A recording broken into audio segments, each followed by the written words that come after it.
press the bell icon on the YouTube app and never miss another update. Hello children, आज हम हिंदी कक्षा 5 के जो 13 पाठ हैं स्वामी की दादी, इस पाठ को आज हम सीखेंगे। इस पाठ को जो R.K. नारायण जी ने लिखे थे, इसको हिंदी में जो मस्तराम कपूर जी ने अनुवाद किए हैं। अच्छा बच्चों, आप सभी को अपने जो ग्रैंड पेरेंट्स से, दादा दादी से बहुत प्यार होते हैं, है ना? हमें भी है, हमारे जो ग्रैंड पेरेंट्स से, हमारे जो दादा दादी से हमें बहुत प्यार है। हम उनसे जो कहानियाँ सुनना चाहते हैं, हमें पसंद आती हैं, है ना? उनके गोद में सोना, उनकी जो कहानियों को, पुरानी कहानियों को उनके मुँह से सुनना, ये हमें बहुत ही पसंद आती है। आपको भी ऐसे ही होती है ना? स्पेशली आपको, अब तो चिल्ड्रन है, छोटे बच्चे हैं, आपको तो पसंद आते ही है, ಹೌದಲ್ವಾ? ನಿಮಗೆಲ್ರಿಗೂ ನಿಮ್ಮ ಗ್ರ್ಯಾಂಡ್ ಪೇರೆಂಟ್ಸಿಂದ, ಅಜ್ಜಿಯಿಂದ ಅಥವಾ ಅಜ್ಜನಿಂದ ಏನಾದರೂ ಕತೆಗಳು ಕೇಳಬೇಕು ಅಂತ ತುಂಬ ಇಷ್ಟ ಆಗುತ್ತೆ. ಹಾಗೆ ಕತೆ ಕೇಳ್ಕೊತ ಅಲ್ಲೇ ಅವ್ರ ಜೊತೆಗೆ ಮಲ್ಕೊತೀರಾ, ತುಂಬ ಇಷ್ಟಪಡ್ತೀರಾ, ಹೌದಲ್ವಾ? ನಮಗೂ ಇವಾಗ್ಲೂ ಸಹಿತ ಇಷ್ಟ ಆಗುತ್ತೆ। ठीक उसी तरह यहाँ एक स्वामीनाथन नाम का लड़का आता है। वो अपनी जो दादी से बहुत प्यार करता था और रोज़ ये अपनी दादी के साथ या पास जाकर उनसे कहानियाँ सुनता था। यह दादी रोज़ स्वामीनाथन को कहानी सुनाती थी और स्वामीनाथन भी अपने जो फ्रेंड्स के जो बीच में क्या क्या होती है और उनके जो फ्रेंड्स कैसे हैं, वो कैसे जो बिहेव करता है फ्रेंड्स के साथ, ये सभी जो घटनाओं के बारे में यहाँ अपनी दादी के साथ शेयर करता है रोज़। कौन? इसके बारे में भी कहानी सुनाता है। कौन? स्वामीनाथन। इसी के बारे में यहाँ दिए गए एक पाठ जो स्वामी की दादी। आप मालगुडी डेज, इस ऐसे जो रचना को, नाटक को आप जो सुने हैं, अब जो लॉकडाउन के टाइम में आपके टीवी पर भी आ चुकी है मालगुडी डेज सीरियल के रूप में, जो शंकर नाग के द्वारा रचे हुए एक जो कहानी है मालगुडी डेज, ये सभी देखे होंगे, मैं ऐसे समझती हूँ। उसमें स्वामीनाथन नाम का एक लड़का आता है और उनका जो कुछ फ्रेंड्स रहते हैं, है ना? और स्वामीनाथन की जो दादी है, इन दोनों के बारे में, उनके फ्रेंड्स के बारे में यहाँ दिए हैं। देखिए बच्चों, स्वामी की दादी यानी स्वामीनाथन की जो दादी। बैठक और भोजन कक्षा के बीच कम हवादार अंधेरे गलियारे की बंद सी कोठरी में स्वामीनाथन की दादी अपने सारे सामान के साथ रहती थी। देखिए, बैठक और भोजन कक्षा के बीच, बैठक यानी जो बैठने की एक जगह, वहाँ, और भोजन कक्षा का मतलब क्या है? जो डाइनिंग हॉल हम बोलते हैं ना, ऐसे जो रूम के जो बीच में, इन दोनों के बीच में बैठक यानी बैठने वाली जो जगह रूम रहती है, उस रूम और यानी जो हॉल हम कह सकते हैं, वह उस जगह पर, और जो भोजन हॉल यानी डाइनिंग हॉल के इन दोनों के बीच में एक कमरा है। इसके बीच कम हवादार अंधेरी गलियारे की बंद सी कोठरी में, बंद सी कोठरी, कम हवादार यानी थोड़ी सी हवा उसकी जो विंडोज में आती है। कम हवा ಅಂದರೆ ಸ್ವಲ್ಪ ಗಾಳಿ ಬರ್ತಾ ಇರುತ್ತೆ।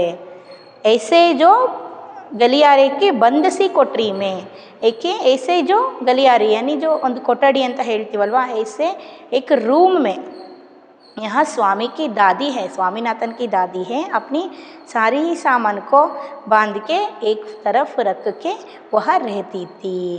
ಅಂದರೆ ಇದು ಸ್ವಾಮಿಯವರ ಅಜ್ಜಿ ಇದ್ದಾರಲ್ಲ, ಅವ್ರ ರೂಮ್ ಇದು। ಅಲ್ಲಿ ಯಾವ ರೀತಿ ಇತ್ತು? ಸ್ವಲ್ಪ ಗಾಳಿ ಬರ್ತಾ ಇತ್ತು, ಜೋರಾಗಿ ಗಾಳಿ ಬರ್ತಿದ್ದಿಲ್ಲ, ಒಂದು ಸಣ್ಣ ವಿಂಡೋ ಇತ್ತು, ಅದರಿಂದ ಸ್ವಲ್ಪ ಗಾಳಿ ಬರ್ತಾ ಇತ್ತು। ಹಾಗೆ ಇಲ್ಲಿ ಈ ರೂಮ್ ಎಲ್ಲಿತ್ತು ಅಂತ ಹೇಳಿದರೆ, ಡೈನಿಂಗ್ ಹಾಲು ಮತ್ತು ನಾವು ಕೂತ್ಕೊಳ್ಳೋ ಹಾಲು ಅಂತ ಹೇಳ್ತೀವಲ್ವ, ಅಥವಾ ಹಾಲು, ಆ ಹಾಲಿನ ಮಧ್ಯದಲ್ಲಿ ಒಂದು ರೂಮ್ ಇರುತ್ತೆ। ಆ ರೂಮ್ನಲ್ಲಿ ಸ್ವಾಮಿಯವರ ಅಜ್ಜಿ ಇರ್ತಾಯಿದ್ರು। सारे सामान के साथ रहती थी।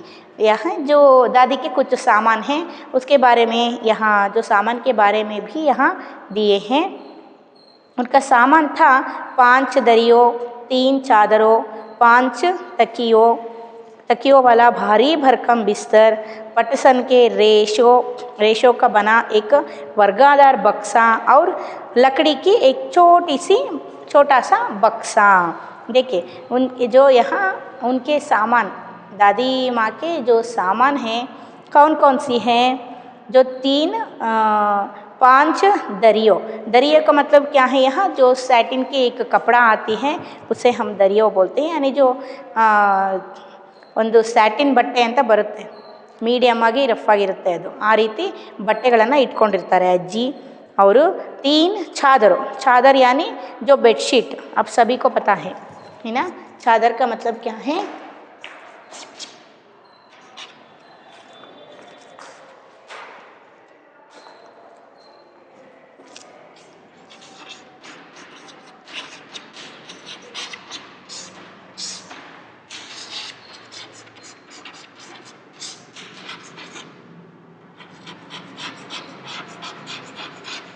बेडशीट या बेड स्प्रेड हम कह सकते हैं। ऐसे एक जो चादर और पटसन के रेशो का मतलब क्या है, यहाँ जो जूट से बनी हुई एक ನೀವು ಜೂಟ್ ಅಂತ ಹೇಳಿದರೆ ಗೋಣಿಚೀಲ ಅಂತ ಹೇಳ್ತೀವಲ್ವ, ಆ ರೀತಿ ಮಾಡಿರುವಂತಹ ಒಂದು ಉದ್ದನೆಯದಾದಂಥ ಒಂದು ಬಟ್ಟೆ ಟೈಪು ಇಟ್ಕೊಂಡಿರ್ತಾರೆ। फिर जो 5 तकियों वाला भारी भरकम बिस्तर, तकिया का मतलब क्या है, यहाँ तकिया यानी पिल्लो,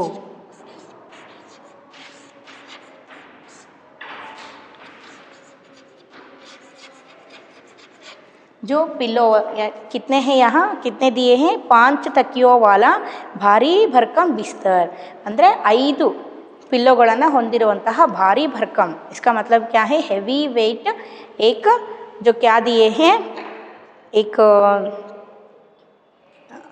भारी भरकम बिस्तर यानी जो बेड, बिस्तर का मतलब क्या है, बेड।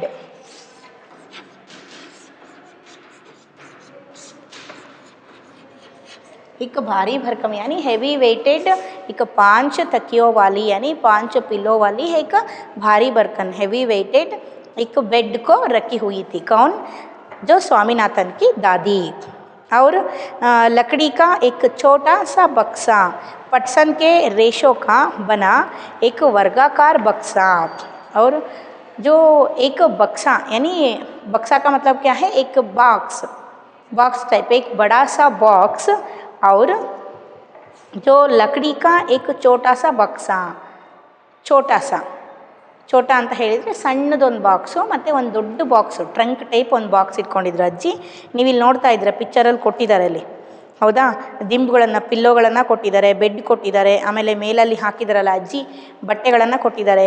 यहाँ आप देख रहे हैं ना, इसी को यहाँ क्या कहते हैं, यह दो तकियों वाला, फिर जो बेड, चादर और ये जो बक्सा हम देख सकते हैं, बड़ा सा बक्सा यानी एक बॉक्स, संदूक टाइप ಅಂದರೆ ಒಂದು ಟ್ರಂಕ್ ಟೈಪ್ ಇಟ್ಕೊಂಡಿದ್ದಾರೆ ಅಜ್ಜಿ। ಆಮೇಲೆ ಕೆಲವೊಂದು ದಿಂಬು, ಒಂದು ಭಾರವಾಗಿರುವಂತಹ ದಿಂಬು, ಅದಕ್ಕೆ ಒಂದು 5 ತೆಲೆದಿಂಬುಗಳು, ಪಿಲ್ಲೋಗಳನ್ನು ಇಟ್ಕೊಂಡಿದ್ದಾರೆ।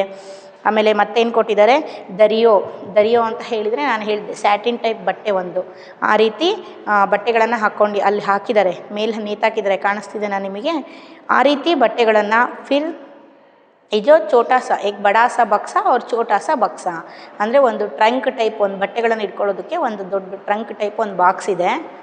यहाँ क्या दिए हैं उसे, जो ವರ್ಗಾಕಾರ ಅಂತ ಹೇಳಿದರೆ ಸ್ಕ್ವೇರ್ ಟೈಪಲ್ಲಿ ಒಂದು ಬಾಕ್ಸ್ ಇದೆ, ಮತ್ತು ಸಣ್ಣದೊಂದು ಬಾಕ್ಸ್ ಇದೆ। वो छोटी सी जो बॉक्स में या छोटा सा ये जो बक्सा में क्या रखी है दादी, जो तांबे के सिक्के, इलायची, लौंग और सुपारी पड़े रहते हैं। देखिए क्या क्या रखे हैं,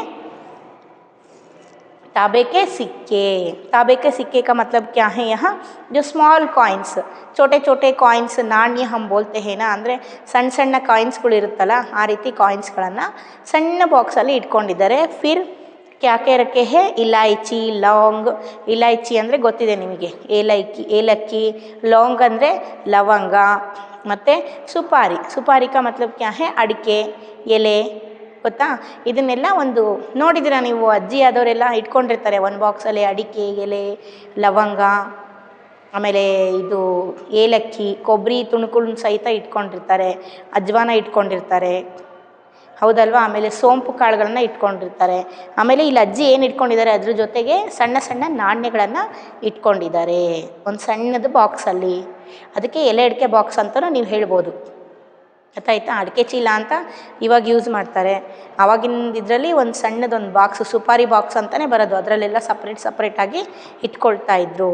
उसी तरह यहाँ जो स्वामीनाथन की दादी भी एक छोटा सा बॉक्स में, बक्सा में यहाँ जो इलायची, लौंग, सुपारी और छोटे छोटे नानियों को रखी हुई थी. और रात के भोजन के बाद स्वामीनाथन दादी के पास उनकी गोद में सिर रखे लौंग इलायची की गंध भरे वातावरण में अपने को बहुत प्रसन्न और सुरक्षित महसूस कर रहा था. रात के भोजन के बाद स्वामीनाथन दादी के पास, देखिए रात के भोजन के बाद यानी जो डिनर के बाद, डिनर होने के बाद, भोजन के बाद स्वामीनाथन क्या करता था, सीधा कहाँ जाता था, अपनी जो दादी के कमरे में जाता था और गोद में सिर रखे. किसके गोद में? जो दादी के गोद में सिर रखता था, ಅಂದರೆ ತೊಡೆ ಮೇಲೆ ತನ್ನ ತಲೆಯನ್ನು ಇಡ್ತಾ ಇದ್ದ, ಇಟ್ಟು ಮಲ್ಕೊಳ್ತಾ ಇದ್ದ. रखे लौंग इलायची की गंध भरे वातावरण में अपने को बहुत प्रसन्न और सुरक्षित महसूस कर रहा था.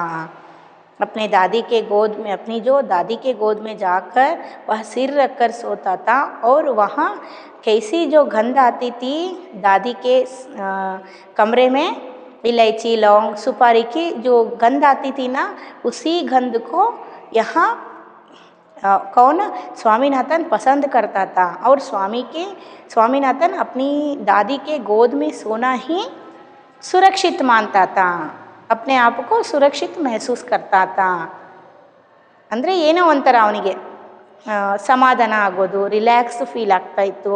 ಅವ್ರ ಅಜ್ಜಿ ತೊಡೆ ಮೇಲೆ ಮಲ್ಕೊಂಡಾಗ ರಾತ್ರಿ ಊಟ ಮಾಡಿಬಿಟ್ಟು ಸೀದಾ ಎಲ್ಲಿಗೆ ಓಡೋಗ್ತಾ ಇದ್ದ? ಅಜ್ಜಿ ರೂಮ್ಗೆ ಓಡೋಗ್ತಾ ಇದ್ದ. ಅಲ್ಲೇನು ಮಾಡ್ತಾ ಇದ್ದ? ಅಜ್ಜಿ ತೊಡೆ ಮೇಲೆ ತಲೆಯನ್ನು ಇಟ್ಟು ಮಲ್ಕೊಳ್ತಾ ಇದ್ದ. ಆವಾಗ ಅಲ್ಲಿ ಏನು ಸ್ಮೆಲ್ ಬರ್ತಾ ಇತ್ತು? ಅಜ್ಜಿ ಯಾವಾಗ್ಲೂ ಸುಪಾರಿ ಹಾಕ್ಕೊಳ್ತಾರಲ್ವ, ಸುಪಾರಿ ಅಂತ ಹೇಳಿದರೆ ಏನು? ಎಲೆ, ಅಡಿಕೆ, ಲವಂಗ, ಆಮೇಲೆ ಏಲಕ್ಕಿ ಇದನ್ನೆಲ್ಲ ಹಾಕ್ಕೊಳ್ತಾರಲ್ವ, ಅದರದ್ದೇ ಸ್ಮೆಲ್ ಬರ್ತಾ ಇತ್ತು ಅಜ್ಜಿ ರೂಮಲ್ಲಿ. ಹಾಗಾಗಿಬಿಟ್ಟು ಈ ಸ್ಮೆಲ್ಲು ಸ್ವಾಮಿನಾಥನ್ಗೂ ಸಹಿತ ತುಂಬ ಹಿಡಿಸ್ತಾ ಇತ್ತು. ಹಾಗೆ ಅಜ್ಜಿ ತೊಡೆ ಮೇಲೆ ಮಲ್ಕೊಳ್ಳೋದು ಅವನಿಗೇನೋ ಒಂಥರ ರಿಲ್ಯಾಕ್ಸ್ ಫೀಲು, ಸಮಾಧಾನ, ನಾನು ಸುರಕ್ಷಿತವಾಗಿದ್ದೀನೇನಪ್ಪ ಅನ್ನೋ ರೀತಿ ಅವನಿಗೇನೋ ಫೀಲ್ ಆಗ್ತಾ ಇತ್ತು. ಆ ರೀತಿ ಇಲ್ಲಿ ಹೇಳಿದ್ದಾರೆ. ನೆಕ್ಸ್ಟ್ ಪ್ಯಾರಾ, जो बड़ी प्रसन्नता से भरकर वह बोला, हो दादी तुम नहीं जानती राजम कितनी ऊंची चीज़ है. उसने दादी को राजम और मणि की पहले दुश्मनी और फिर दोस्ती की कहानी कह सुनाई. देखिए, बड़ी प्रसन्नता से भरकर वह बोला. कौन? स्वामीनाथन. बहुत ही जो खुश होकर, प्रसन्नता यानी बहुत ही खुश होकर वो अपनी दादी से जो बातें करना शुरू करता है, कहानी बोलना शुरू करता है. किसके बारे में बोलता है? यहाँ अपने जो फ्रेंड्स के, साथियों के बारे में बोलता है. जो दादी तुम जानती नहीं जानती राजम कितनी ऊंची चीज़ है. यहाँ राजम कौन है? स्वामीनाथन का एक दोस्त है. वो कितनी ऊंची चीज़ है. ऊंची चीज़ का मतलब है कुछ किया है, वो कुछ साहस किया है, ऊंची तक बढ़ गया है. ಅಂದರೆ ಎಷ್ಟು ದೊಡ್ಡ ವ್ಯಕ್ತಿ ಅಂತ ಅನ್ನೋ ಅರ್ಥದಲ್ಲಿ ಹೇಳ್ತಿದ್ದಾನೆ. ಇವಾಗ ಸಣ್ಣ ವಯಸ್ಸಿನಲ್ಲೇ ಎಷ್ಟು ದೊಡ್ಡ ವ್ಯಕ್ತಿಯಾಗಿದ್ದಾನೆ, ದೊಡ್ಡ ಸಾಹಸ ಮಾಡಿದ್ದಾನೆ ಅನ್ನೋ ಅರ್ಥದಲ್ಲಿ ಹೇಳ್ತಿದ್ದಾನೆ. ಕಿತ್ನಿ ಊಂಚಿ ಚೀಸ್ ಹೇ ಅಂತ ಹೇಳಿದರೆ ಅವನು ಈ ಸಣ್ಣ ವಯಸ್ಸಿನಲ್ಲಿ ಸ್ವಲ್ಪ ದೊಡ್ಡ ಸಾಹಸವನ್ನು ಮಾಡಿದ್ದಾನೆ ಅನ್ನೋ ಅರ್ಥದಲ್ಲಿ ಹೇಳ್ತಾ ಇರೋದು. ಗೊತ್ತಾಯ್ತಾ? जो उसने दादी को राजम और मणि की पहले दुश्मनी और फिर दोस्ती की कहानी कहाँ सुनाई. यहाँ जो राजम और मणि ये दोनों भी यहाँ स्वामीनाथन के दोस्त हैं, लेकिन इन दोनों में झगड़ा हुई थी. किसी के विषय के बारे में ये दोनों झगड़े थे, इसलिए वो फिर क्या हो गई, जो झगड़े क्या फिर से यहाँ दोस्ती में बदल जाती है. वो दोनों फिर से दोस्त बन जाते हैं. इसके बारे में स्वामीनाथन अपनी जो दादी को कह सुनाता है. ಅಂದರೆ ರಾಜಂ ಮತ್ತು ಮಣಿ ಇಬ್ಬರೂ ಮೊದಲು ಫ್ರೆಂಡ್ಸ್ ಆಗಿರ್ತಾರೆ. ಆದರೆ ಏನೋ ಒಂದು ವಿಷಯಕ್ಕೆ ಇಬ್ಬರು ಜಗಳ ಆಡ್ಕೊಳ್ತಾರೆ, ಮತ್ತು ಶತ್ರುಗಳಾಗ್ತಾರೆ, ಎನಿಮೀಸ್ ಆಗ್ತಾರೆ. ಆದರೆ ಆಮೇಲೆ ಮತ್ತು ಇಬ್ಬರು ಏನಾಗ್ತಾರೆ, ಫ್ರೆಂಡ್ಸ್ ಆಗ್ತಾರೆ. ಈ ಕಥೆಯನ್ನು ಇದು ಹೇಗಾಯಿತು, ಏನು, जो कैसे हुआ, क्यों ऐसे हुआ और जो फिर से एक कैसे मित्र बन जाते हैं, इस सभी के बारे में यहाँ जो स्वामीनाथन अपनी दादी को कह सुनाता है.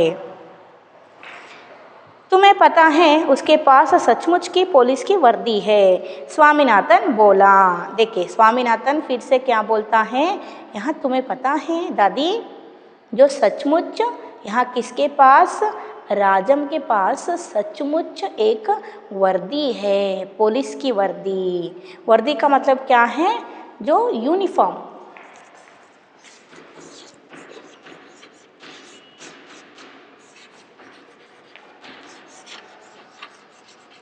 वर्दी का मतलब क्या है, यूनिफॉर्म. किसके पास यूनिफॉर्म है यहाँ, पुलिस के यूनिफॉर्म राजम के पास. सचमुच यानी रियली, ನಿಜವಾಗ್ಲೂ ಅವನ ಹತ್ರ ಏನಿದೆ, ರಾಜಮ್ ಹತ್ರ ಯೂನಿಫಾರ್ಮ್ ಇದೆ ಪೊಲೀಸರದು ಅಂತ ಹೇಳಿ ಯಾರು ಹೇಳ್ತಾರೆ, स्वामीनाथन अपनी दादी को बोलता है.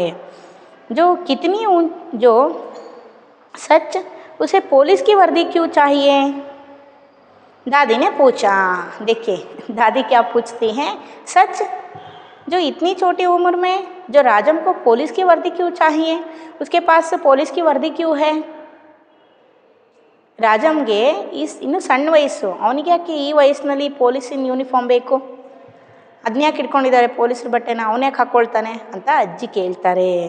सच उसे पुलिस की वर्दी क्यों चाहिए, क्यों चाहिए, क्योंकि वो तो छोटा सा बच्चा है, लड़का है, उसको इतनी ही कम उम्र में पुलिस की वर्दी क्यों चाहिए, यूनिफॉर्म क्यों चाहिए, क्यों रखा है वो, ऐसा यहाँ दादी पूछती है. जो दादी ने पूछा, उसके पिता पुलिस अधीक्षक है, वह यहाँ की पुलिस के सबसे बड़े ऑफिसर है. देखिए क्या बोलते हैं, जो उसके पिता पुलिस अधीक्षक है. किसके पिता, राजम के पिता पुलिस अधीक्षक. पुलिस अधीक्षक का मतलब क्या है यहाँ,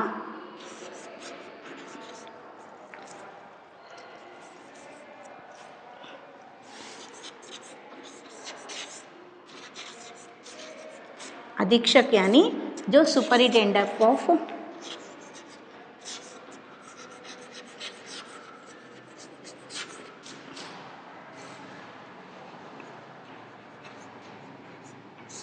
पुलिस अधीक्षक यानी सुपरिटेंडेंट ऑफ पुलिस.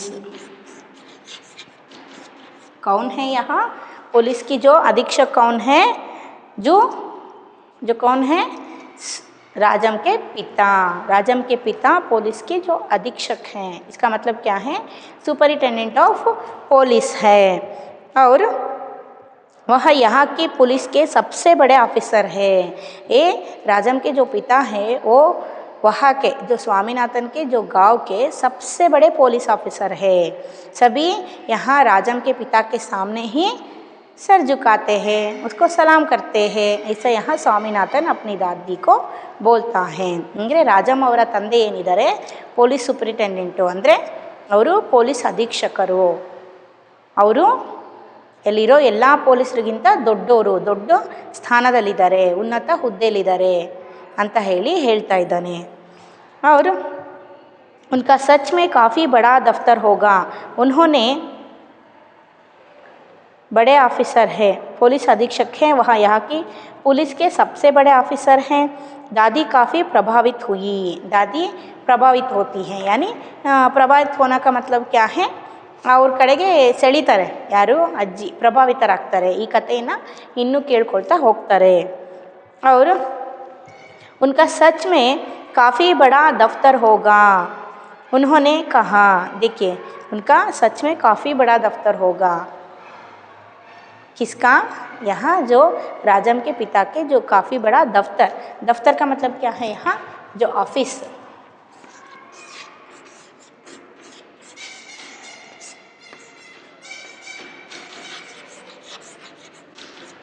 यहाँ जो ರಾಜಮ್ के पिता के जो बहुत ही बड़ी दफ्तर होती है, ಅಂದರೆ ಅವ್ರದ್ದು ದೊಡ್ಡ ಆಫೀಸ್ ಇರಬೇಕಲ್ವಾ ಅಂತ ಹೇಳಿ ಕೇಳ್ತಾರೆ ಅಂದರೆ ಒಂದು ದೊಡ್ಡ ಆಫೀಸ್ ಇದೆ ಅಲ್ವಾ ಅಂತ ಹೇಳಿ ಹೇಳ್ತಾ ಇರೋ ಅರ್ಥದಲ್ಲಿ. उन्होंने कहा फिर उन्होंने उन दिनों की कहानी सुनानी शुरू की जब स्वामीनाथन के दादा रौदार सब मजिस्ट्रेट थे. देखिए यहाँ जो स्वामीनाथन की दादी क्या पूछती हैं, जो ರಾಜಂ ಕೆ ಜೋ ಪಿತಾ ಕೆ ಬಹುತ್ ಹಿ ಬಡಿ ಜೋ ದಫ್ತರ್ ಹೋತಿ ಹೈ ಅಂದರೆ ಅವ್ರ ತಂದೆದು ತುಂಬ ದೊಡ್ಡ ಆಫೀಸ್ ಇರಬೇಕೇನೋ ಅಲ್ವಾ ಅಂತ ಹೇಳಿ ಕೇಳಿ फिर यहाँ दादी क्या करती हैं अपनी जो बारे में अपने जो बीते हुए लाइफ के बारे में और अपने जो दादा के बारे में यह कहानी कहना शुरू करती है. कहानी सुनानी शुरू की जब स्वामीनाथन के दादा रौदार सब मजिस्ट्रेट थे. देखिए सब मजिस्ट्रेट का मतलब क्या है यहाँ,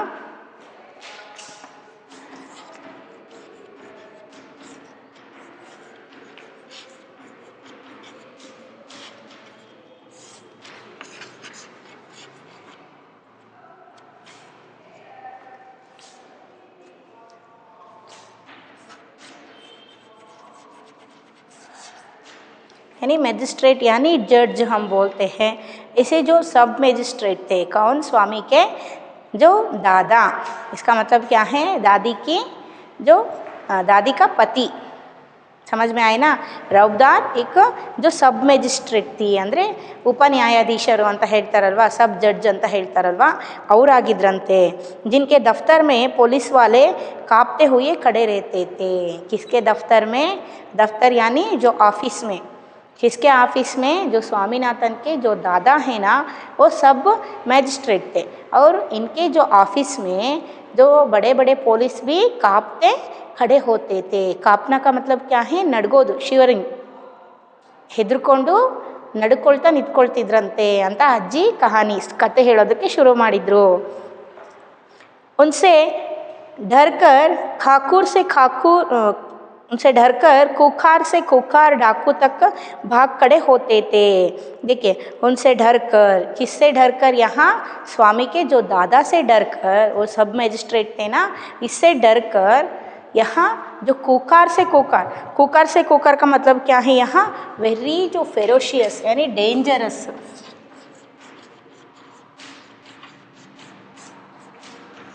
कुकार का मतलब क्या है, जो फेरोशियस.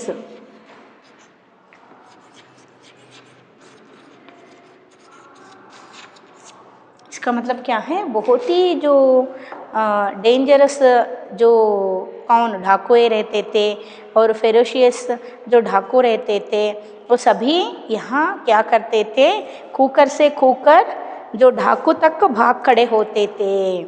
ಅಂದರೆ ದೊಡ್ಡ ದೊಡ್ಡ ಕ್ರೂರಿಗಳು, ಫೆರೋಷಿಯಸ್ ಕಳ್ಳರು ಏನಿರ್ತಾರಲ್ಲ, ಹೆದರಿಕೆ ಹುಟ್ಟಿಸೋವಂಥವ್ರು, ಕ್ರೂರಿಗಳು ಏನಿರ್ತಾರಲ್ಲ, ಅವ್ರಿಗೆ ಮನುಷ್ಯತ್ವನೇ ಇರೋದಿಲ್ಲ, ಅಂತಹ ಡಾಕುಗಳು ಸಹಿತ ಹೆದರ್ಕೊಳ್ತಾ ಇದ್ರಂತೆ. ಯಾರನ್ನು ನೋಡಿದರೆ, ಅಜ್ಜಿಯ ಗಂಡ ಅಜ್ಜ स्वामीनाथन ಅವರ ಅಜ್ಜನನ್ನು ನೋಡಿದರೆ ಹೆದರ್ತಾ ಇದ್ರಂತೆ. और स्वामीनाथन डाकू भाग खड़े होते थे. स्वामीनाथन अधीर होकर उनकी कहानी खत्म होने का इंतज़ार करने लगा, लेकिन दादी बोलती ही गई, इधर उधर भटकती हुई और अलग अलग समय पर घटी घटनाओं को गड़मड़ करती हुई. देखिए क्या बोलते हैं यहाँ, जो अधीर, स्वामीनाथन अधीर होकर, ये जो स्वामीनाथन अधीर होकर इसका मतलब है सुनना ही चाहिए. फिर जो दादी कब ख़त्म करती है, फिर मेरा भी बोलना चाहिए, मेरा भी कहानी बोलना चाहिए. ऐसे ही हम करते रहते हैं ना. जो हमारे जो सामने किसी ने कहानी का सुनाते रहते हैं तो हम क्या करते हैं कि हमारे मन में जो अधीर हो उठते हैं, ताकि जो उनके जो कहानी कब ख़त्म होते हैं और हम कब जाकर हमारे जो कहानियों को बोलना शुरू करते हैं, ऐसे जो अधीर हो उठते हैं ना, ಉತ್ಸುಕತೆ ಬರುತ್ತಲ್ವ ನಮಗೆ. ಏನು ಮಾಡ್ತೀವಿ, ಯಾರಾದರೂ ಕತೆ ಹೇಳ್ತಿದ್ದಾರೆ ಅಂದರೆ ನಮಗೂ ಒಂದು ಸ್ವಲ್ಪ ಹೇಳಬೇಕು ಅಂತ ಹುಮ್ಮಸ್ಸು ಬಂದುಬಿಟ್ಟು ಅವ್ರು ಯಾವಾಗ ಕತೆ ಮುಗಿಸ್ತಾರಪ್ಪ, ಬೇಗ ಮುಗಿಸ್ಲಿ ಅಂತ ಕಾಯ್ತಿರ್ತೀವಿ ತಾನೆ.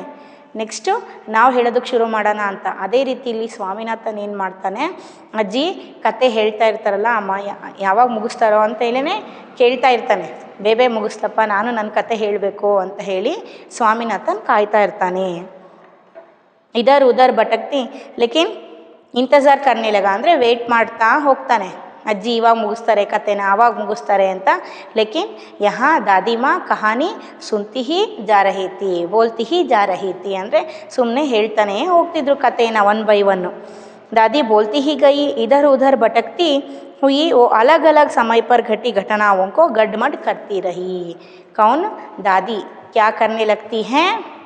इधर उधर घटी घटनाओं को घूमते घूमते. इसका मतलब घूमने घूमने का मतलब क्या है? बात घुमाना, ಅಂದರೆ ಮಾತುಗಳನ್ನು ತಿರುಗಿಸಿ ಎಲ್ಲೆಲ್ಲೋ ಅಡ್ಡಾಡ್ಕೊಂಡು ಮತ್ತು ಅಲ್ಲಿಗೆ ಬರೋದು ಅಂತ ಹೇಳ್ತಾರಲ್ವ, ಮಾತು ತಿರುಗಿಸೋದು ಅಂತ ಹೇಳ್ತೀವಲ್ವ, ಆ ರೀತಿ ಸುತ್ತಾಡಿ ಅಜ್ಜಿ ಏನು ಮಾಡ್ತಾರೆ, ಕತೆಗಳನ್ನು ಹೇಳೋದಕ್ಕೆ ಶುರು ಮಾಡಿಬಿಡ್ತಾರೆ.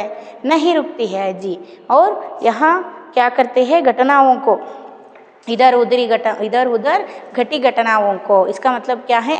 ಅಲ್ಲಿ ಇಲ್ಲಿ ಆಗಿರೋ ಕತೆಗಳನ್ನೆಲ್ಲ ಮಿಕ್ಸಪ್ ಮಾಡ್ಕೊಂಡ್ಬಿಟ್ಟು ಅಜ್ಜಿ क्या करने लगी, यहाँ दादी क्या करती हैं, घटनाओं को गड़बड़ करती रही. गड़बड़ करने का मतलब क्या है? यहाँ गड़बड़ का मतलब है जो अलग अलग भाषाओं को मिक्स करके बातें करना, ಕಹಾನಿ ಸುನಾನ, ಅಂದರೆ ಏನೇನೋ ಅವ್ರ ಭಾಷೆಗಳನ್ನು ಇನ್ನೊಂದು ಭಾಷೆಗಳನ್ನೆಲ್ಲ ಮಿಕ್ಸ್ ಮಾಡಿ, ಹಳೆ ಕಾಲದ ಭಾಷೆಗಳನ್ನು ಅವನ್ನೆಲ್ಲ ಮಿಕ್ಸ್ ಮಾಡಿಬಿಟ್ಟು ಅಜ್ಜಿ ಸುತ್ಕೊಂಡು ಕತೆ ಹೇಳೋದಕ್ಕೆ ಶುರು ಮಾಡಿಬಿಡ್ತಾರೆ.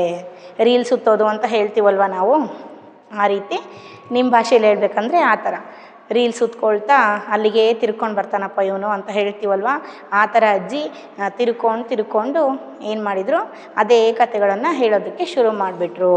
ಇಲ್ಲಿ ಪಾಪ ಸ್ವಾಮಿನಾಥನು ವೆಯ್ಟ್ ಮಾಡ್ತಾನೇ ಇದ್ದಾನೆ, ಅಜ್ಜಿ ಈಗ ಮುಗಿಸ್ತಾರೆ ಕತೆನ, ಆಗ ಮುಗಿಸ್ತಾರೆ, ನಾನು ನನ್ನ ಕತೆ ಹೇಳಬೇಕು ಅಂತ. ಲೇಕಿನ್ दादी नहीं रुकती है.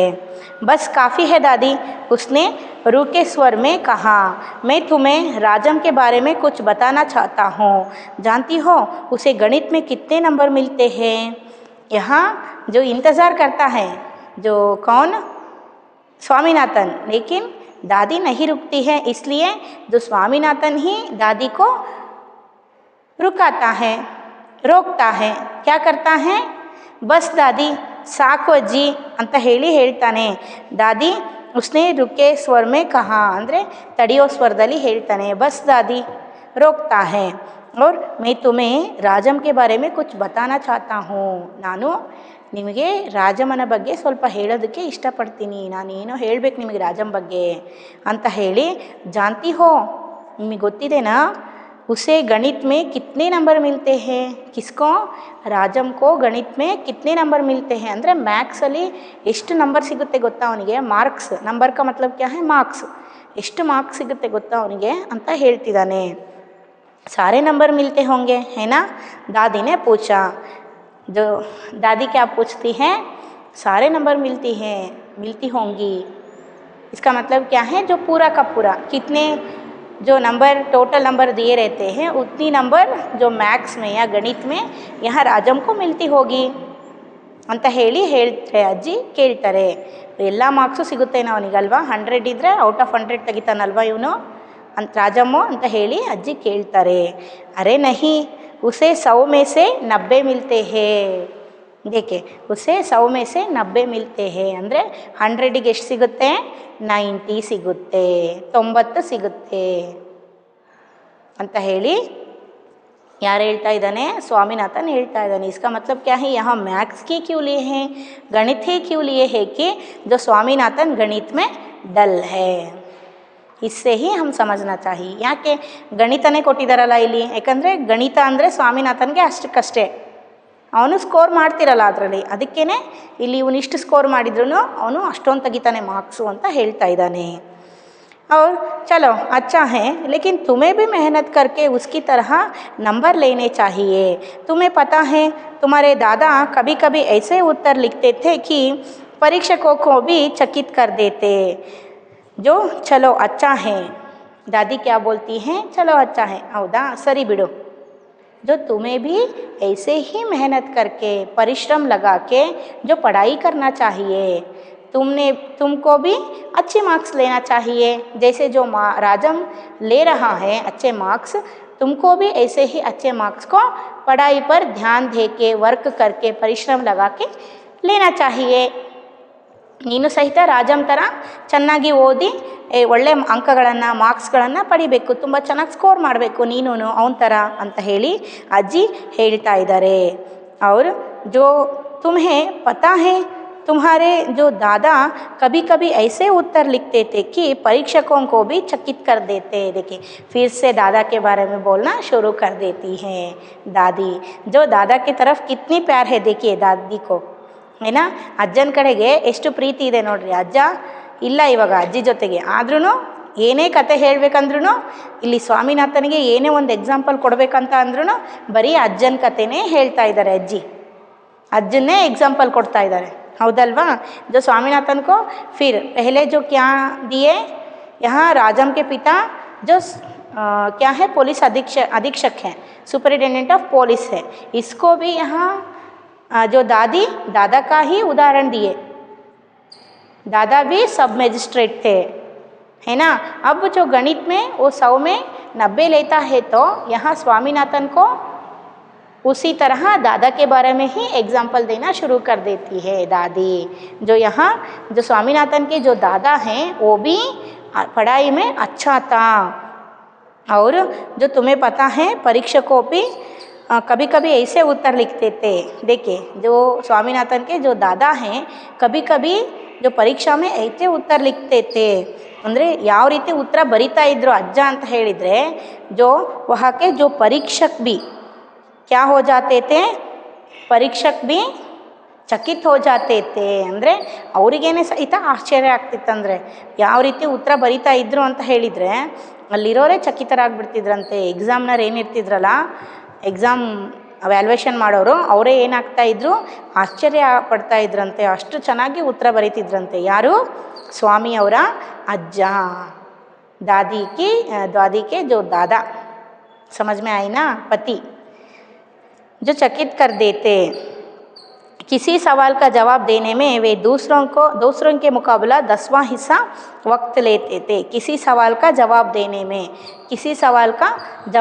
यानी जो कौन सा भी जो सवाल को यहाँ जो स्वामीनाथन के जो दादा को उसके जो क्लास में पूछे, तो यहाँ सभी लड़कों से पहले कौन?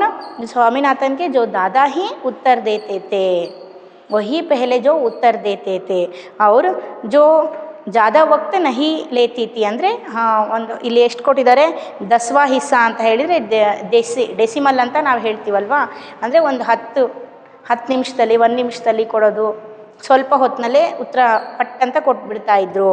वो भी जो किसी सवाल का जवाब देने में वे दूसरों के मुकाबला 10वां हिस्सा वक्त लेते थे, और फिर उनके जवाब इतने शानदार होते थे कि कभी कभी उनके अध्यापक उन्हें 200 नंबर तक दे देते थे। देखिए किसी सवाल का जो जवाब देने के लिए ये सदैव पहला रहता था, कौन?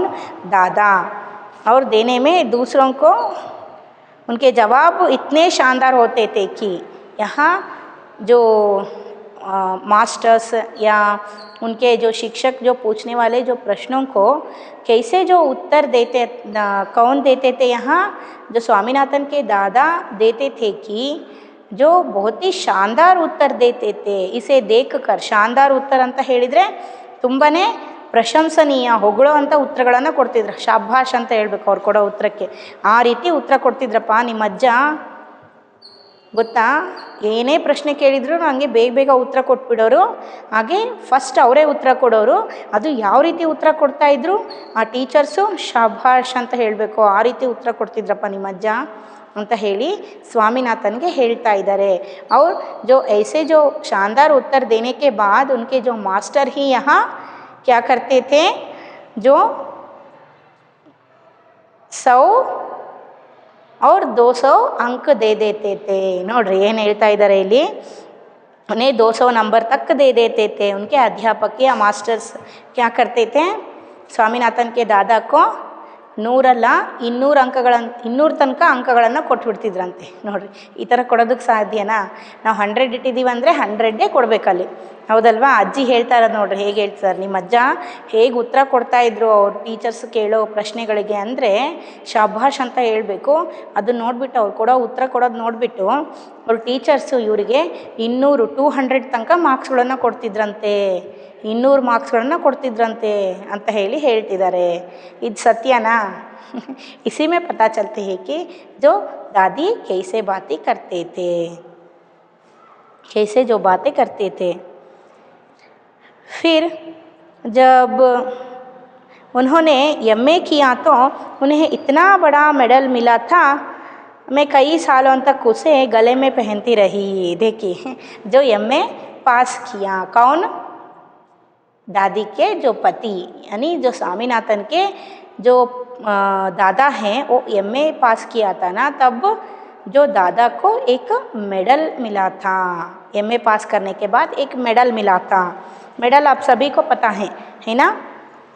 ऐसे ही एमए किया तो उन्होंने इतना बड़ा मेडल मिला था, मैं कई सालों तक उसे गले में पहनती रही। देखिए ये जो दादा को एमए पास करने के लिए, एमए पास होने के बाद यहाँ इंस्टीट्यूट ने क्या दिए हैं, संस्था ने एमए के जो संस्था क्या दिए हैं, जो मेडल दिए हैं, इसको यहाँ दादा पहनना चाहिए, लेकिन यहाँ दादी कई सालों तक वो पहन के घूमती रही। ಅಂದರೆ ಅವ್ರಿಗೆ ಕೊಟ್ಟಿರೋ ಮೆಡಲನ್ನು ಅವ್ರ ಅಜ್ಜಿ ಹಾಕ್ಕೊಂಡು ಅಡ್ಡಾಡ್ತಿದ್ರಂತೆ. ಅವ್ರ ಗಂಡನಿಗೆ ಕೊಟ್ಟಿರೋ ಮೆಡಲನ್ನು, ಅಜ್ಜನ ಕೊಟ್ಟಿರೋ ಮೆಡಲನ್ನು ಅಜ್ಜಿ ಎಷ್ಟೋ ದಿವಸಗಳ ತನಕ ಕೊರಳಲ್ಲಿ ಹಾಕ್ಕೊಂಡು ಅಡ್ಡಾಡ್ತಿದ್ರಂತೆ. ನನ್ನ ಗಂಡಂಗೆ ಮೆಡಲ್ ಸಿಕ್ಕಿದೆ, ಎಮ್ಮೆ ಪಾಸ್ ಆಗಿದ್ದಾರೆ ಅಂತ ಹೇಳಿಬಿಟ್ಟು. जो कैसी तमाशा है ना, क्योंकि ये खुशी बांटने वाली, उनकी नज़र से ये खुशी बांटने वाली जो विषय है, ಹೌದಲ್ವಾ? ಅಂದರೆ ಅವರ ದೃಷ್ಟಿಯಲ್ಲಿ ಏನಿದು ಒಂದು ಖುಷಿ ಹಂಚ್ಕೊಳ್ಳೋ ವಿಷಯ. ಆದರೆ ಈಗ ನಮಗೆ ಕೇಳಿದರೆ ಏನು ಅನಿಸುತ್ತೆ, ಇದು ತಮಾಷೆ ಅನಿಸುತ್ತೆ, ಹೌದಲ್ವಾ? ನಿಮಗೆ ಫಸ್ಟ್ ರ್ಯಾಂಕ್ ಬಂದಿದ್ದೀರಾ, ಸೆಕೆಂಡ್ ರ್ಯಾಂಕ್ ಬಂದಿದ್ದೀರಾ, ಅಥವಾ ಸ್ಟೂಡೆಂಟ್ ಆಫ್ ಇಯರ್ ಅಂತ ಹೇಳಿ ಏನೋ ಒಂದು ಮೆಡಲ್ ಕೊಡ್ತಾರೆ, ಅದನ್ನು ಅಥವಾ ನಿಮ್ಮ ತಂದೆ ಕೊಟ್ಟಿರ್ತಾರೆ ಏನೋ ವರ್ಕಲ್ಲಿ ವರ್ಕರ್ ಆಫ್ ಇಯರ್ ಅಂತ ಹೇಳಿ ಕೊಟ್ಟಿರ್ತಾರೆ, ನಿಮ್ಮ ತಾಯಿಗೆ ಏನಕ್ಕೂ ಕೊಟ್ಟಿರ್ತಾರೆ ವರ್ಕಲ್ಲಿ, ಅದನ್ನು ನೀವು ಹಾಕ್ಕೊಂಡು ಅಡ್ಡಾಡಿದರೆ ಹೇಗಿರುತ್ತೆ? ನಮ್ಮ ತಂದೆ ಕೊಟ್ಟರೋ ಅವಾರ್ಡಪ್ಪ, ನಮ್ಮ ತಂದೆ ಕೊಟ್ಟರೋ ಮೆಡಲಪ್ಪ ಅಂತೇಳಿ ನೀವು ಹಾಕ್ಕೊಂಡು ಅಡ್ಡಾಡಿದರೆ ಹೇಗಿರುತ್ತೆ? ಚೆನ್ನಾಗಿರುತ್ತಾ? ಇಲ್ಲ. ಅದೇ ಥರ ಇಲ್ಲಿ ಅಜ್ಜಿ ಹೇಳ್ತಾ ಇದ್ದಾರೆ, ಅಜ್ಜಂಗೆ ಕೊಟ್ಟರೋ ಎಮ್ ಎಲ್ ಪಾಸ್ ಆಗಿರೋದಕ್ಕೆ ಅಜ್ಜಂಗೆ ಕೊಟ್ಟರೋ ಮೆಡಲನ್ನು ಅಜ್ಜಿ ಹಾಕ್ಕೊಂಡು ತಿರುಗಾಡ್ತಿದ್ರಂತೆ. जो पहनती रही, पता नहीं मैंने कब उसे उतारा. देखिए मैं पता नहीं मैंने कब उसे उतारा, वो भी यहाँ दादी को याद नहीं. ಅಂದರೆ ಉತ್ತಾರ का मतलब क्या है, ನನಗೆ ಗೊತ್ತಿಲ್ಲ, ಯಾವಾಗ ನಾನು ಅದನ್ನು ಬಿಚ್ಚಿಟ್ನೋ ನನಗೂ ಗೊತ್ತಿಲ್ಲ, ಮರ್ತು ಹೋಗಿದೆ ಅಂತ ಅಜ್ಜಿ ಹೇಳ್ತಾ ಇದ್ದಾರೆ. कब मैंने उसे उतारा. हाँ जब तुम्हारी बुआ पैदा हुई, नहीं तुम्हारी बुआ नहीं तुम्हारे पिता. देखिए हाँ कब उतारी, अब याद आती है दादी को. ಅಂದರೆ ಆ ಮೆಡಲ್ ಹಾಕ್ಕೊಂಡಿದ್ರಲ್ಲ ಅದನ್ನು ಯಾವಾಗ ಬಿಚ್ಚಿದೆ ಅಂತ ನನಗೆ ಗೊತ್ತಿಲ್ಲ, ಅದನ್ನು ಜ್ಞಾಪಿಸ್ಕೊಳ್ತಾರೆ ಯಾವಾಗ ಬಿಚ್ಚಿದೆ ಅಂತ, ಅವಾಗ ಫ್ಲ್ಯಾಶ್ ಆಗುತ್ತೆ ಅವರಿಗೆ. ಹಾಂ ತುಮಾರಿ ಜೋ ಬುವಾ ಪೈದಾ ಹೋಯಿತಿ, ಅಂದರೆ ನಿಮ್ಮ ಒಂದು ಚಾಚಿ, ಬುವಾ ಅಂದರೆ ಚಾಚಿ ಅಂತಲೂ ತೊಗೋಬೋದು ನೀವು, ಅಥವಾ ಗ್ರ್ಯಾಂಡ್ ಆಂಟ್ ಅಂತಲೂ ತೊಗೋಬೋದು, ಆಂಟಿ ಅಂತ ತೊಗೋಬೋದು. ಅರ್ಥ ಆಯ್ತಾ? ಅಂದರೆ ಅವರ ಅತ್ತೆ ಅಂತಲೂ ನೀವು ತೊಗೋಬೋದು, ಅವರ ಅಪ್ಪಾಜಿಯ ತಂಗಿ ಅಕ್ಕ ಆ ಥರನೂ ನೀವು ತೊಗೋಬೋದು. ಜೋ ಬುವಾ ಪೈದಾ ಹೋಯಿತಿ ತಬ್ जो क्या है पैदा हुई नहीं तुम्हारी बुआ नहीं तुम्हारे पिता. ನಿಮ್ಮ ಅತ್ತೆ ಹುಟ್ಟಿದ್ರಲ್ಲ ಆವಾಗ ನಾನು ಅದನ್ನು ಬಿಚ್ಚಿಟ್ಟೆ ಅನಿಸುತ್ತೆ. ಇಲ್ಲ ಇಲ್ಲ, ನಾನು ನಿಮ್ಮ ತಂದೆ ಹುಟ್ಟಿದ್ರಲ್ಲ ಆವಾಗ ಬಿಚ್ಚಿಟ್ಟೆ ಅಂತ ಅನಿಸುತ್ತೆ. ನೋಡಿರಿ ಅದು ಪರ್ಫೆಕ್ಟ್ ಇಲ್ಲ ಅಜ್ಜಿಗೆ, ಯಾಕಂದರೆ ವಯಸ್ಸಾದಮೇಲೆ ನಮಗೆ ಮರೆವು ಜಾಸ್ತಿ ಆಗುತ್ತೆ. ಇವಾಗಲೇ ಎಷ್ಟೋ ವಿಷಯಗಳನ್ನು ಮರಿತೀವಿ ನಾವು, ಹೌದಲ್ವಾ? ಇನ್ನು ವಯಸ್ಸಾದಮೇಲೆ ಪಾಪ ಅಜ್ಜಿಗೆ ತುಂಬ ವಯಸ್ಸಾಗಿದೆ, ಇಲ್ಲಿ ಇಂಥ ಸಮಯದಲ್ಲಿ ಮರೆಯೋದು ಕಾಮನ್ ಅಲ್ವಾ? ಅದಕ್ಕೆ ಇಲ್ಲೇನು ಹೇಳ್ತಾರೆ, ನಿಮ್ಮ ಅತ್ತೆ ಹುಟ್ಟಿದಾಗ ಏನಾದರೂ ಬಿಚ್ಚಿಟ್ಟಿರ್ಬೋದು, ಅಥವಾ ಇಲ್ಲ ಇಲ್ಲ ನಿಮ್ಮ ತಂದೆ ಹುಟ್ಟಿದಾಗ ಬಿಚ್ಚಿಟ್ಟಿದ್ದೀನಿ ನಾನು ಅಂತ ಹೇಳ್ತಾ ಇದ್ದಾರೆ. याद आया तब बच्चा 10 दिन का था. अरे नहीं मैंने पहले ठीक कहा था. देखिए फिर से क्या बोलते हैं, याद आया. ಹಾಂ ಇವಾಗ ಜ್ಞಾಪಕಕ್ಕೆ ಬಂತು. ಆವಾಗ ಮಗು ಎಷ್ಟು ದಿವಸದಿತ್ತು? 10 ದಿವಸದಿತ್ತು. 10 ದಿವಸದ ಮಗು ಇತ್ತಂತೆ ನೋಡ್ರಿ. 10 दिन का था ಅದು ಬಚ್ಚಾ ಅಂದರೆ ಮಗು. ಎಷ್ಟಿತ್ತು? 10 ದಿವಸದ ಮಗು ಇತ್ತು. ಬಚ್ಚ ಅಂತ ಹೇಳಿದರೆ ಇಲ್ಲಿ ಗಂಡು ಮಗು, ಹೌದಲ್ವಾ? ಅಂದರೆ ಅವ್ರ ತಂದೆ ಹುಟ್ಟಿದಾಗ, ಸ್ವಾಮಿನಾಥನವರ ತಂದೆ ಅಜ್ಜಿಯವರ ಮಗ ಹುಟ್ಟಿದಾಗ ಬಿಚ್ಚಿಟ್ಟಿರ್ಬೋದು ಅಂತ ಹೇಳ್ತಾರೆ. जो अरे नहीं मैंने पहले ठीक कहा था, फिर से वो भी ठीक नहीं है. फिर से क्या बोलती हैं, नहीं नहीं अरे वह नहीं है ಅಂದರೆ ಅದಲ್ಲ. मैंने पहले ही ठीक कहा था, ನಾನು ಮೊದಲೇನು ಹೇಳಿದ್ನಲ್ಲ ಅದೇ ಸರಿಯಾದ ಉತ್ತರ. ಯಾವುದು ಹಾಗಾದರೆ ಮೊದಲೇ ಹೇಳಿದ್ದು? तब बुआ पैदा हुई थी. स्वामीनाथन के जो बुआ पैदा हुई थी, तुम्हारी बुआ ही पैदा हुई थी. यहाँ स्वामीनाथन की बुआ पैदा हुई थी ना, तब इस मेडल को जो कौन दादी माँ उतारी थी ಅಂದರೆ ಅಜ್ಜಿ ಇವರ ಸ್ವಾಮಿನಾಥನವರ ಅತ್ತೆ ಹುಟ್ಟಿದ್ರಲ್ಲ ಆವಾಗ ಬಿಚ್ಚಿಟ್ಟಿದ್ರಂತೆ ನೋಡ್ರಿ. ಅಜ್ಜಿಗೆ ಜ್ಞಾಪಕನೇ ಇಲ್ಲ, ಗೊತ್ತಾಯ್ತಾ? ಆವಾಗ ಬಿಚ್ಚಿಟ್ಟಿದಾರಂತೆ, ಮಗು ಹುಟ್ಟಿದ ಮೇಲೆ ಬಿಚ್ಚಿಟ್ಟಿದಾರಂತೆ. जो पता है वह मेडल अब कहाँ है? देखिए, पता है वह मेडल अब कहाँ है? ಗೊತ್ತಿದೆನಾ ನಿನಗೆ ಆ ಮೆಡಲ್ ಎಲ್ಲಿದೆ ಅಂತ ಇವಾಗ ಅಂತ ಹೇಳಿ ಯಾರು ಕೇಳ್ತಾ ಇದ್ದಾರೆ ಇಲ್ಲಿ? ಅಜ್ಜಿ ಕೇಳ್ತಾ ಇದ್ದಾರೆ. ಕಿಸ್ಕೋ? ಸ್ವಾಮಿನಾಥನ್ಕೋ. ಅಂದರೆ ಆ ಮೆಡಲ್ ಎಲ್ಲಿದೆ ಅನ್ನೋದು ನಿನಗೆ ಗೊತ್ತಾ ಅಂತ ಹೇಳಿ ಸ್ವಾಮಿನಾಥನನ್ನು ಕೇಳ್ತಾ ಇದ್ದಾರೆ. ಫಿರ್ जो मैंने वहाँ तुम्हारी बुआ को दिया और उस बेवकूफ़ ने उसे गलवा कर 4 चूड़ियाँ बनवा ली. देखिए, मैंने वहाँ ये जो मेडल है ना उसे किसको? यहाँ स्वामीनाथन की जो बुआ है ना, बुआ को दादी माँ ने दी थी. लेकिन यहाँ दादी माँ डांट रही है. किसको? बुआ को. दादी जो स्वामीनाथन की जो बुआ को डांट रही है. लेकिन उस बेवकूफ़ ने उस मेडल को क्या कर दी? ಗಲ್ವಾಕರ್ ಅಂದರೆ ಕರಗಿಸ್ಬಿಟ್ಟು ಏನು ಮಾಡ್ಕೊಂಡ್ಬಿಟ್ಟಿದ್ದಾಳೆ? 4 जो ಚೂಡಿಯಾ ಬನ್ವಾಲಿ ಥಿ, 4 ಬಳೆಗಳನ್ನು ಮಾಡಿಸ್ಕೊಂಡ್ಬಿಟ್ಟಿದ್ದಾರೆ. ನೋಡ್ರಿ, ಮೆಡಲನ್ನು ಕರಗಿಸಿ 4 ಬಳೆಯನ್ನು ಮಾಡಿಸ್ಕೊಂಡ್ಬಿಟ್ಟಿದ್ದಾರಂತೆ. ಯಾರು? ದಾದಿ, ಇವರು ಸ್ವಾಮಿನಾಥನ್ ಅವರ ಅತ್ತೆ ಅಂತ ಹೇಳ್ಬೋದು ನೀವು. 4 चूड़ियाँ बनवा ली और वह भी इतनी मामूली सी चूड़ियाँ की मैं हमेशा खाती रही हूँ. वो चूड़ियाँ जो बनवा लिया है ना, कौन? जो स्वामी की जो बुआ, वो भी कितनी जो कैसे दिए हैं? मामूली सी चूड़ियाँ. मामूली सी ಅಂದರೆ ಸಾಧಾರಣ ನಾರ್ಮಲ್ ಬಳೆಗಳನ್ನು ಮಾಡಿಸ್ಕೊಂಡಿದ್ದಾರೆ. मैं हमेशा खाती रहूँगी. यहाँ दादी माँ हमेशा यहाँ किसको? बुआ को बोलती थी. क्या बोलती है कि हमारे परिवार में उस जैसा महामूर्ख कोई नहीं. और क्या बोलती है? डांटती है हमेशा. यहाँ जो स्वामी की जो बुआ को दादी माँ डांटती थी. क्या डांटती थी? तुझ जैसी जो बेवकूफ़ हमारे परिवार में कोई भी पैदा नहीं हुई है. और ನಿನ್ನ ಥರ ಮಹಾಮೂರ್ಖರು ಯಾರು ನಮ್ಮ ಪರಿವಾರದಲ್ಲಿ, ನಮ್ಮ ಫ್ಯಾಮಿಲಿಯಲ್ಲಿ ಯಾರು ನಿನ್ನ ಥರ ಮೂರ್ಖರೇ ಹುಟ್ಟಿಲ್ಲ ಅಂತ ಹೇಳಿ ಯಾವಾಗಲೂ ನಾನು ಬೈತಿರ್ತೀನಿ ಅವಳಿಗೆ ಅಂತ ಹೇಳಿ ಅಜ್ಜಿ ಇಲ್ಲಿ ಹೇಳ್ತಾ ಇದ್ದಾರೆ. समझ में आए ना बच्चों? देखिए, यहाँ दादा को MA पास होने के बाद दिए हुए मेडल को गलवा कर ये जो चूड़ियाँ बनाए हैं, उसके बाद इसके पहले जो दादी माँ ही ये जो मेडल को अपने गले में डाली थी, कुछ दिनों तक पहनी थी. ಹೌದಾ? ಅಜ್ಜನಿಗೆ MA ಪಾಸ್ ಆಗಿರೋದಕ್ಕೆ ಕೊಟ್ಟರೋ ಮೆಡಲನ್ನು ಅಜ್ಜಿ ಹಾಕ್ಕೊಂಡಿದ್ರು ಸ್ವಲ್ಪ ದಿವಸದ ತನಕ. ಆಮೇಲೆ ಇವರು ಸ್ವಾಮಿಯವರ ಅತ್ತೆಗೆ ಏನು ಮಾಡಿದರು? ಅತ್ತೆ ಕೊಟ್ಟಿದ್ದಾರೆ. ಅವ್ರು ಏನು ಮಾಡಿದ್ದಾರೆ ಅಂದರೆ ಇಲ್ಲಿ ಮಗಳಂತಾನೆ ಅರ್ಥ ಆಯ್ತಾ? ಅವ್ರು ಏನು ಮಾಡಿದ್ದಾರೆ ಇಲ್ಲಿ? ಕರಗಿಸ್ಬಿಟ್ಟು ಬಳೆಗಳನ್ನು ಮಾಡಿಸ್ಕೊಂಡಿದ್ದಾರೆ. ಅದಕ್ಕೆ ಅಜ್ಜಿ ನಿನ್ನಂತ ಒಂದು ಫೂಲೇ ನಮ್ಮ ಫ್ಯಾಮಿಲಿಯಲ್ಲೇ ಯಾರೂ ಹುಟ್ಟಿಲ್ಲ ಅಂತೇಳಿ ಅಜ್ಜಿ ಯಾವಾಗ್ಲೂ ಬೈತಾ ಇದ್ರಂತೆ. ತುझ जैसी बेवकूफ़ हमारे परिवार में कोई भी नहीं पैदा हुआ है ಅಂತ ಹೇಳಿ ಅಜ್ಜಿ ಬೈತಾ ಇದ್ರಂತೆ. इसके बारे में जो स्वामीनाथन राजम के बारे में कहानी कहना शुरू करता है. क्या कहानी सुनाता है अपनी दादी को और हमको, इसके बारे में हम अगले क्लास में सुनेंगे. Thank you children.